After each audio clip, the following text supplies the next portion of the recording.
Hello, my darlings! In the previous video, I read Old Granny Fox by Thornton W. Burgess, chapters 3 and 4. Granny was showing Reddy how to lure in Quackers the duck, but we were left on a cliffhanger. Just as Quackers got close enough, the chapter ended. Let's see if Old Granny was successful. Chapter 5. Reddy Fox is afraid to go home. Yes, sir, a chicken track is good to see, but it often puts nothing but water in my mouth, said Old Granny Fox.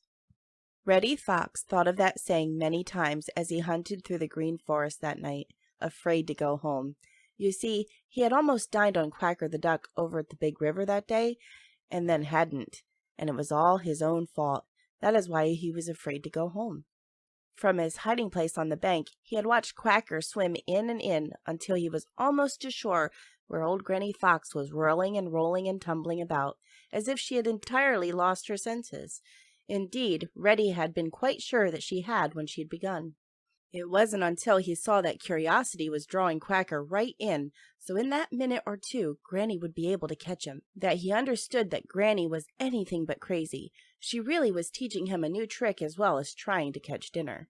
When he realized this, he should have been ashamed of himself for doubting the smartness of Granny and for thinking that he knew all there was to know. But he was too much excited for any such thoughts. Nearer and nearer to the shore came Quacker, his eyes fixed on the red whirling form of Granny. Reddy's own eyes gleamed with excitement. Would Quacker keep on right up to the shore? Nearer and nearer and nearer he came. Reddy squirmed uneasily. He couldn't see as well as he wanted to. The bushes behind which he was laying were in his way. He wanted to see Granny make the jump, which would mean dinner for both. Forgetting what Granny had charged him, Reddy eagerly raised his head to look over the edge of the bank. Now, it just happened that at that very minute Quacker chanced to look that way. His quick eyes caught the movement of Reddy's head, and in an instant all his curiosity vanished. That sharp face peering at him over the edge of the bank could mean but one thing. Danger. It was a trick. He saw through it now. Like a flash he turned. There was a whistle of swift wings beating the air and the patter of feet striking the water as he got under way. Then he flew out to the safety of the open water. Granny sprang, but she was just too late and succeeded in doing no more than wetting her feet. Of course, Granny didn't know what had frightened Quacker. Not at first, anyway. But she had her suspicions. She turned and looked up at the place where Reddy had been hiding. She couldn't see him.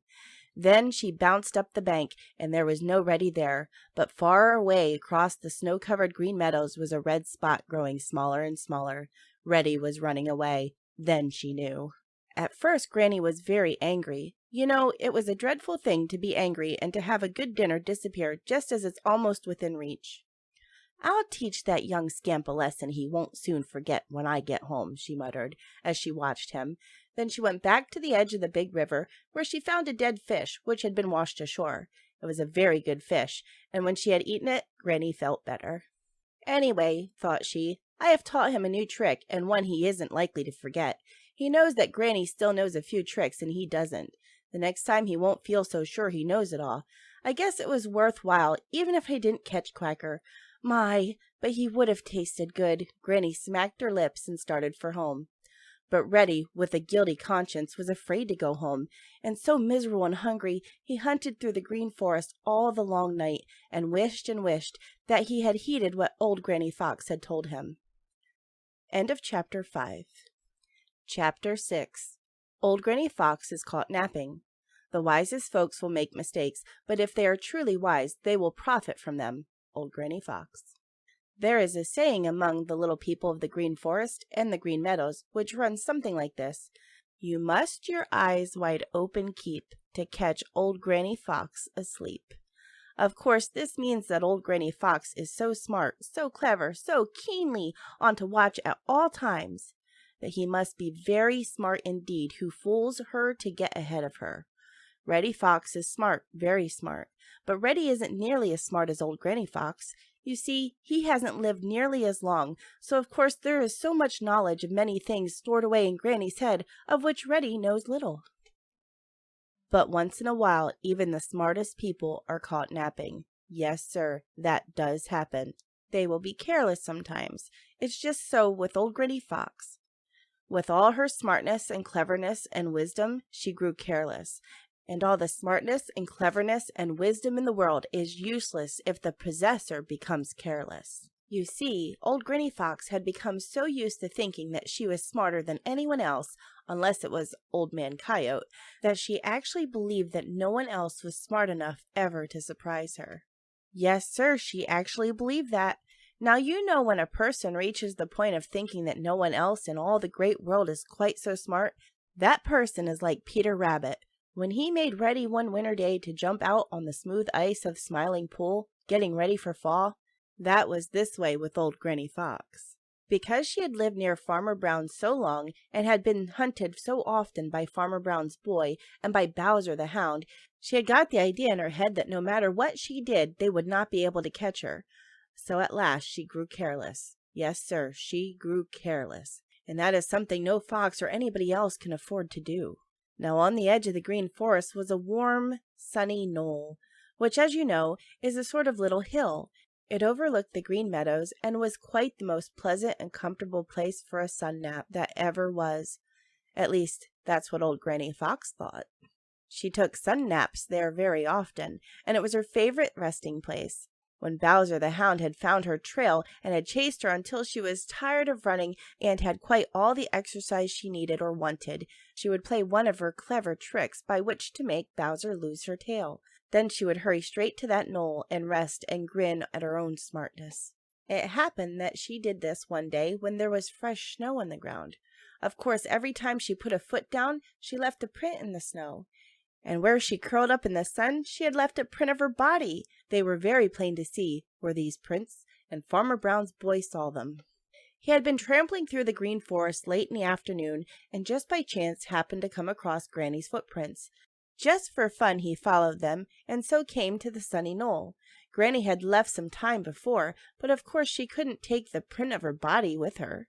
That remained in the snow, and Farmer Brown's boy saw it, and knew instantly what it meant. He grinned, and could Granny Fox have seen that grin, she would have been very uncomfortable.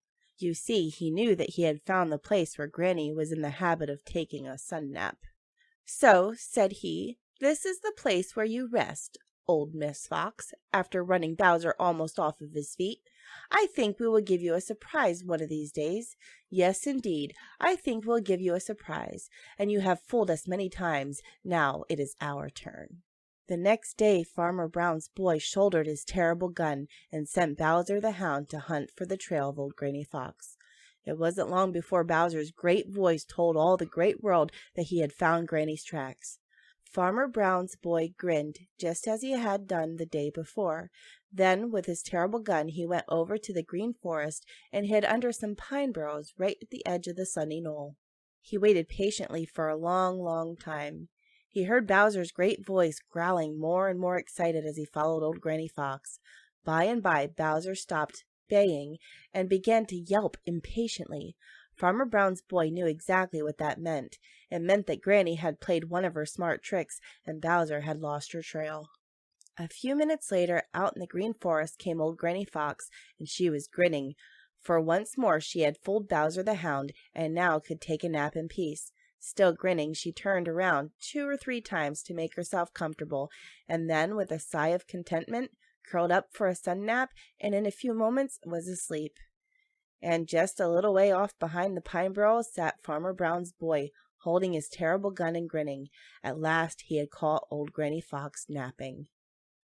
That's the end of chapter 6. I don't know, guys. It seems old Granny might be in some trouble. How do you think she'll get out of this? I guess we won't know until the next video. Don't forget to like and subscribe and turn on your notifications so you don't miss chapters 6 and 7. Until then, take care, stay safe, and know I adore you. Thanks for listening.